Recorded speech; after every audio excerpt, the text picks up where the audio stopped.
11 of them. They've won 115 races and over £860,000 in winner place prize money. The blinkered front runner Arctic Call is ridden by Jamie Osborne. Also blinkered Brown Windsor, ridden by Richard Dunwoody. Another front runner, number 3, Mr. Frisk, ridden by Mr. Marcus Armitage.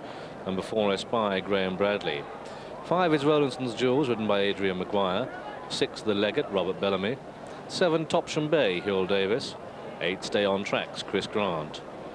Number 9 is Tipping Tim, ridden by Carl Llewellyn. 10, Paco's Boy, blinkered, Jason Titley rides, he claims 3. And number 11, Mirage Day, ridden by Norman Williamson. Topsham Bay are the 4-to-1 joint favourites, and Arctic Call is 9-2 from 4-to-1. Tipping Tim is 6-to-1, Espy on 7s, Rowlandson's Jewels 14s. Paco's Boy 16-to-1 along with Stay on Tracks and The Legate. Mr. Frisk is 25-to-1 from 20s, and Mirage Day, the extreme outsider, 100-to-1. They're all quoted. But he's got off now, and there they go.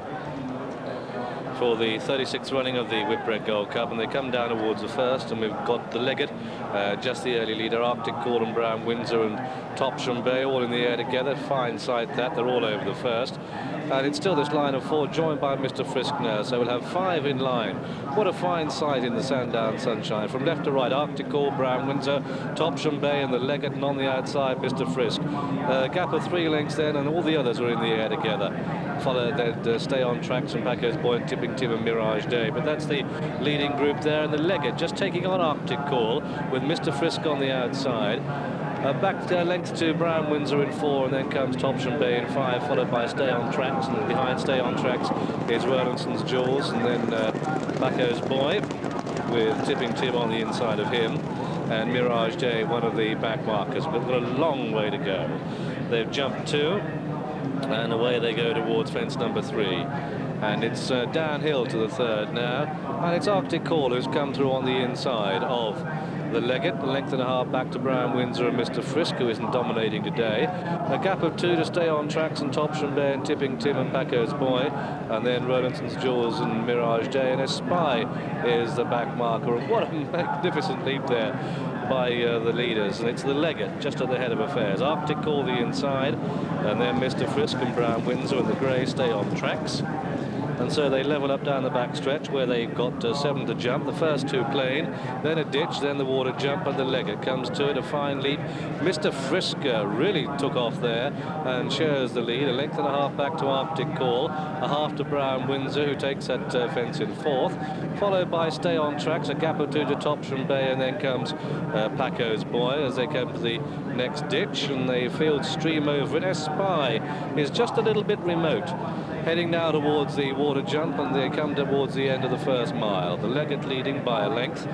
The Legate to a length to Mr. Frisk, and then Arctic Call on the inside of Stay on Tracks and Brown Windsor, then Topsham Bay and Paco's Boy, and Tipping Tim and Rowlandson's Jewels and Mirage Day, a gap of 6 there to the back marker, which is Espy. Brown Windsor, the 3-to-1 favourite, the blinkered runner with the dark sleeves, touching down in 4th place as they take the first of the 3 railway fences. These fences very close together here, and it's The Legate on the inside of Mr. Frisk. Arctic Call, a mistake.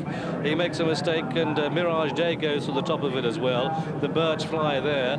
Brown Windsor on the outside of Arctic Call, and Espy jumping a little bit slowly out the back, and they begin the turn out of the back straight for the first time. The Legate by a length to Mr. Frisk, and then Arctic Call and Brown Windsor matching strides 3-4, followed by Stay on Tracks, and then comes Topsham Bay and Paco's Boy and Tipping Tim and Rowlandson's Jewels, and they head down towards the pond fence. This is fence number 11 in the race.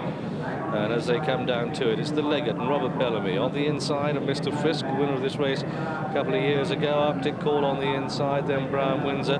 Topsham Bay, the check jacket on the outside, getting closer than the grey Stay on Tracks as they leap the 11th. Tipping Tim on the inside of Rowlandson's Jewels and Paco's Boy. Espy getting a little bit closer, and Mirage Day, but those 2 last named are the last 2 in the race.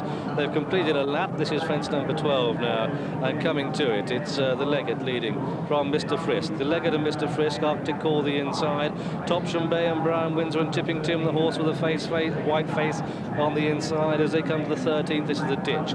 At it. Oh, a fine leap there by the leaders. They spy a little bit awkward, the order as they pass us, with a circuit to go, having jumped 13.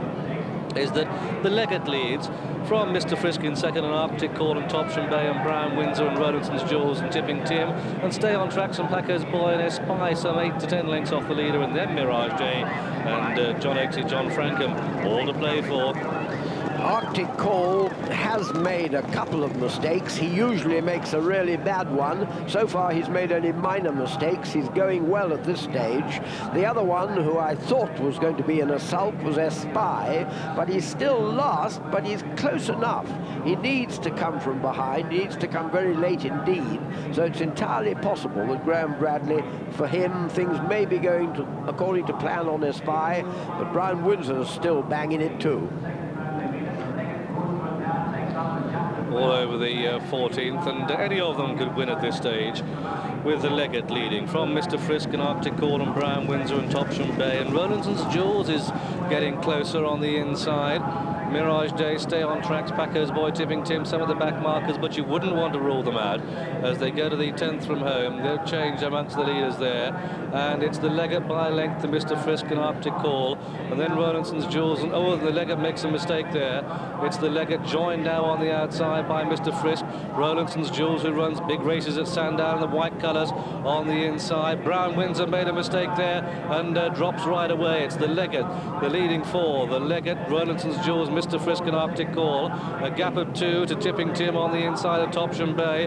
Then comes Espy getting a bit closer now as they leap the water for the final time. Brown Windsor is last now and dropping away. Stay on Track, second from the right of the picture, is second last. They've just got 6 more fences to jump, but it's still all to play for up front. Mr. Frisk and the Leggett from Arctic Call, the birch fly there. Topsham Bay on the outside in the check colours. Come down towards the 5th last. The Leggett on the inside goes to the top of it, but gets away with it. Here comes Arctic Call on the outside of Mr. Frisk, the yellow sleeves. Rowlandson's Jewels just running out of puff a little bit at this stage. Topsham Bay in the check colours on the outside, but the top weight class horse Arctic Call is pressing the long time leader, the Leggett. Previous winner Mr. Frisk back in third. Topsham Bay runs a big race. Here comes Espy from off the pace, and these 5 suddenly go clear of Tipping Tim, the horse with the white face, followed by Packer's Boy and Mirage Day. Brown Windsor is out of it. I wouldn't be able to nominate the winner as they come down towards the 3rd last. Can you? Mr. Frisk gives Rowlandson's Jewels no room. Come down towards the 3rd last, and it's the Leggett, just the leader, Mr. Frisk and Rowlandson's Jewels, 3 out here.